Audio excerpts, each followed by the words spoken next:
Recently, you would have heard a news of a young IIT-IIM graduate, a 25-year-old IIT-IIM graduate who committed suicide by jumping off his 9th floor flat in Mumbai. This graduate worked for McKinsey, the top, one of the best consulting firms which most MBA students who want to work in that field aspire to be at. He was a graduate of IIT Madras in chemical engineering, went on to pursue MBA at IIM Calcutta, one of the best B schools of India. And I know that you could be an MBA aspirant, you could be an MBA student who's watching this. And for you, I know that this is a aspirational journey in itself, that hey, he went to IIT, then he cracked CAT and he went to IIM Calcutta. This is so amazing. I wish I could have that. That hey, I wish I could go to IIM Calcutta and crack McKinsey from there. My life would be so amazing. It'll be so great. That is how you think.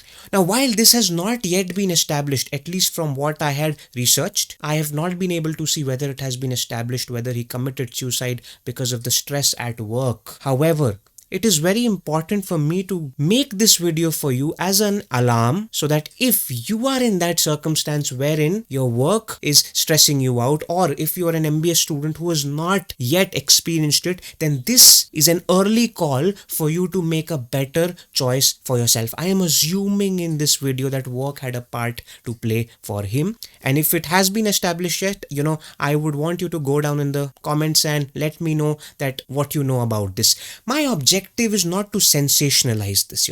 If you see my entire channel is about Creatum. That's the company which I run, where I help students in creating fulfilling careers without depending on placements, in helping you create a career which is more aligned to who you are. And hence, for me, it is very natural to feel very disturbed about this, that hey, how does it happen that a student has almost a dream run, goes to an IIT, goes to an IIM, gets the best job, and yet feels sad about it, feels sad enough about something in his life that he chooses to commit suicide. This is not about this one incident that has happened. It is about you and what you can make out from this. Because if something wrong has happened, then I know that you need to really learn from it, feel sad about it, but learn from it. And therefore, there are these broad five things which I want to share with you. And probably, let me say this to you upfront,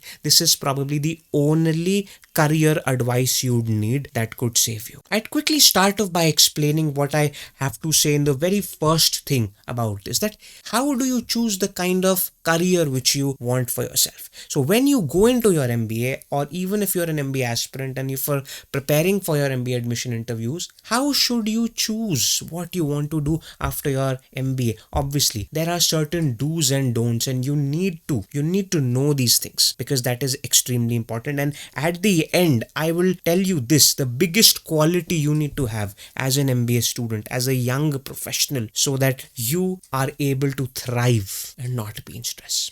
I'll start off with the don'ts. Now, here's a very clear thing for me. Don't just choose the most sought after job after your MBA. This happens the most with consulting. This happens the most with investment banking. This also happens with product management, that hey, you know what, it's very fashionable to get into that.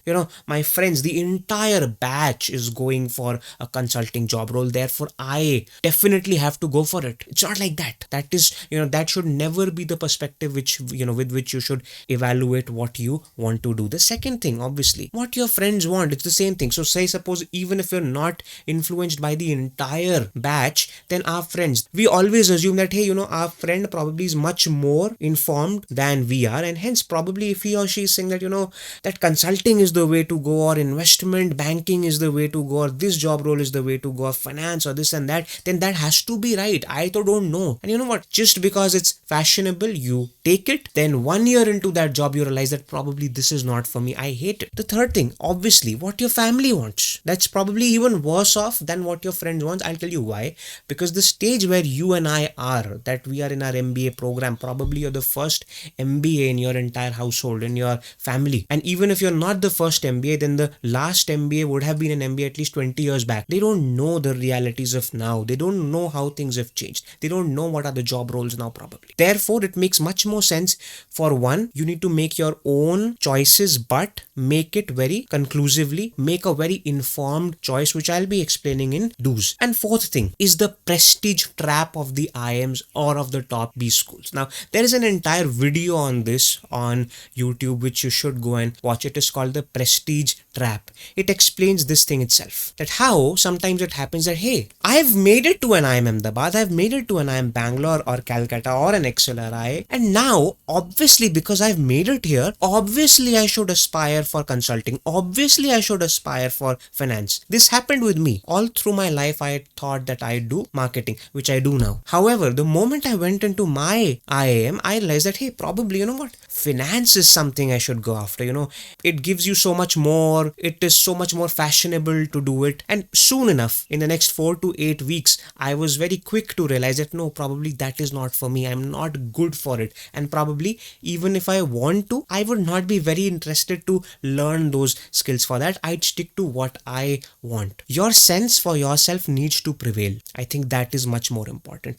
So do go ahead and watch that the prestige trap is because just because you've entered an elite B school and you start to do the things which the elites do. Nobody said you to do that, but you imposed it on yourself. You are living with that pressure. Now with that, what are some of the do's which you should? How do you choose the right choice for you? This is extremely important. Lots of advices on this. This is almost as if I am giving away a very crucial piece of advice to you for free, because this is important. This is no joke. This is serious stuff. I would want you to make sure that this video reaches to more people, more MBA aspirants, more MBA students, so that they are able to do it really. The first thing I'd say is very simple. I am giving you the steps to finalizing what job role, what career you should aspire for. The first step is think about your dream life. What is the kind of life that you want to live? What do you do in your life? Where do you live? Who are your friends? Where do you travel? All of those things.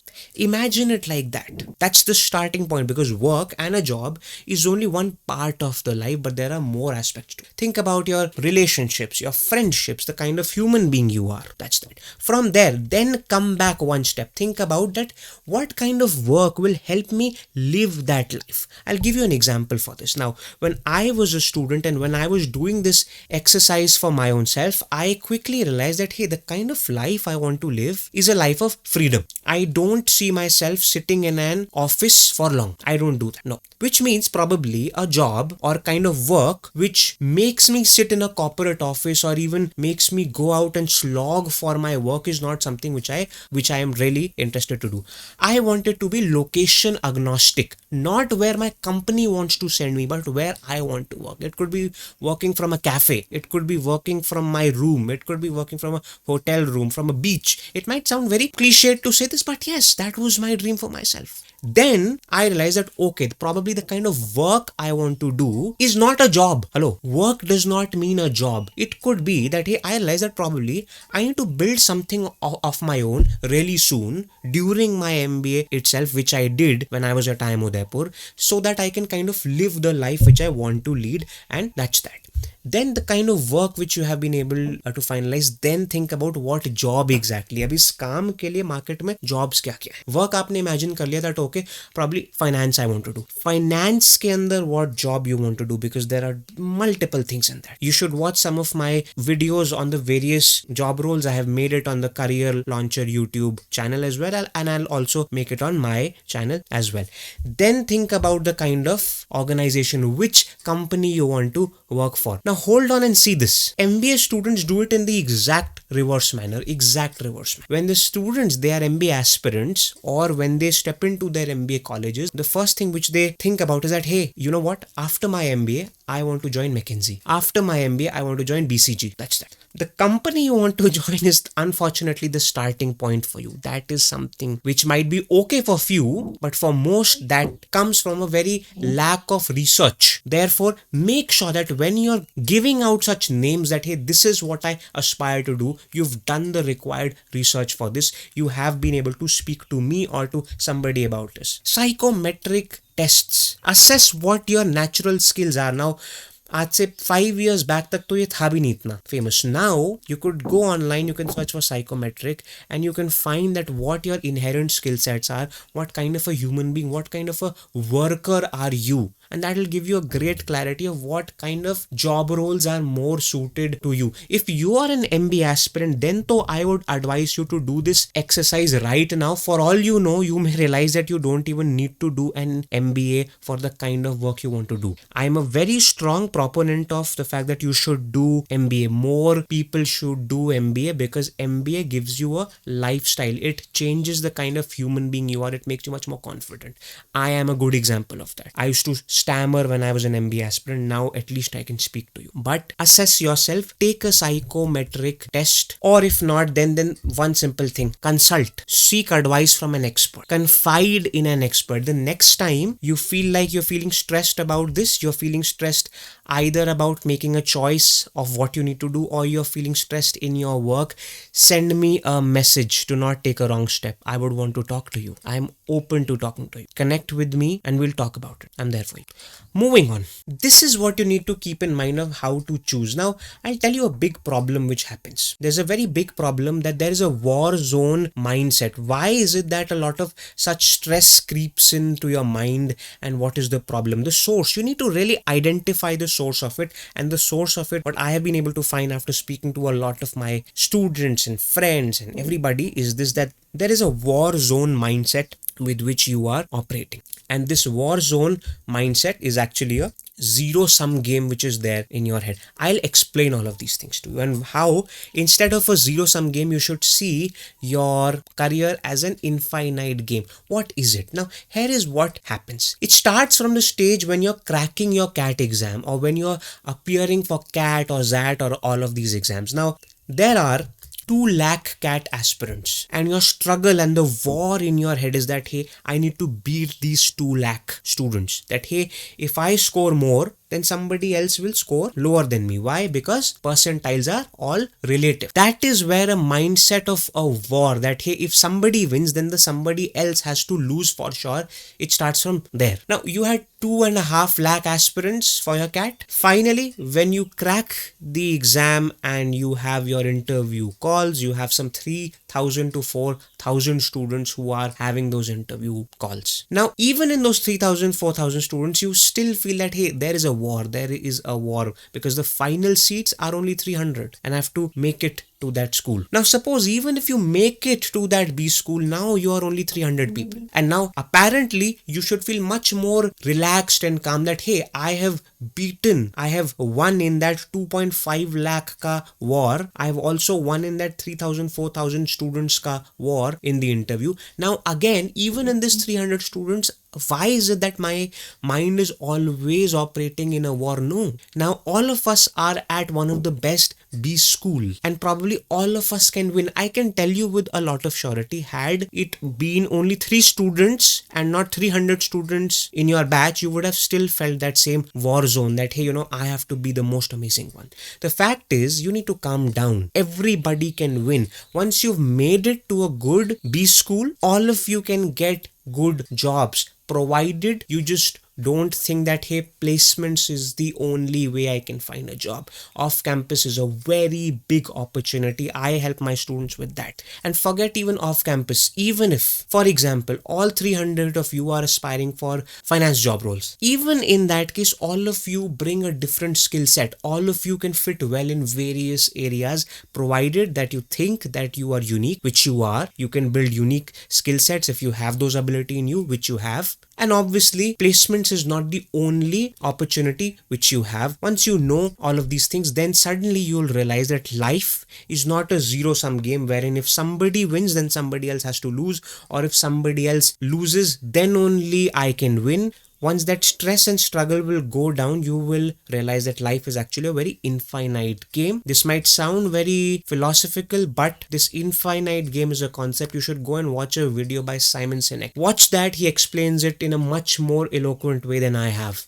But this is what the thing is. Now, the real toxicity, it starts from the B school. This is also something which you need to know about so that you do not succumb to it. Hustle culture is promoted, is glamorized. Promoting it is okay. All of us, we need to work hard. We need to make sure that each day we work, we make something amazing. I am also a believer of that each day you have to produce something good. But glamorizing it in the sense that, you know what, this is how we are at this B school, we have such sleepless nights, you know what, we hardly sleep. We sleep for like 3 hours and 4 hours.